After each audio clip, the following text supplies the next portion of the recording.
வாங்க 6 முகனுக்கு அடையாளமாக 6 பொட்டு வந்து அடுப்பு சுற்றி வச்சு விட்டுட்டேங்க. இப்போ வந்து விரத சமையல் தைப்பூசத்துக்கு சமைக்க போகிறேன். என்னென்ன சமையல் சொல்லி பார்க்கலாம் வாங்க.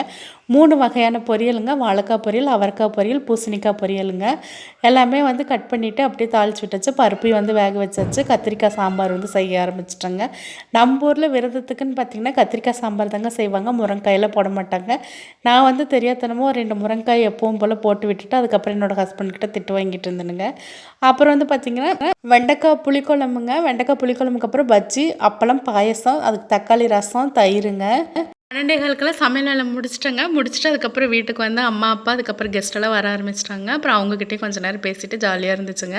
சாப்பிட வந்து விரதம் வந்து விடுறதுக்கு படப்பு போட்டாச்சுங்க. படப்பு போட்டு விரதம் விட்டாச்சுங்க. சாப்பிடவும் ஆரம்பிச்சிட்டேன். எங்கள் அம்மா அப்பாலாம் வந்து சொன்னாங்க, கல்யாணத்துக்கு முன்னாடியெல்லாம் பார்த்திங்கன்னா நான் சமைக்கவும் மாட்டேன், ஒரு வேலையும் தெரியாது. ஏதாவது வேலை செய்ய சொன்னால் கூட எஸ்கேப் ஆயிடுவேன். போய் நானே என் தங்கச்சி எங்கள் அண்ணன் அவங்க கூட தான் விளையாண்டுட்டு இருப்பாங்க. காய்கறி கூட கட் பண்ண மாட்டேன்.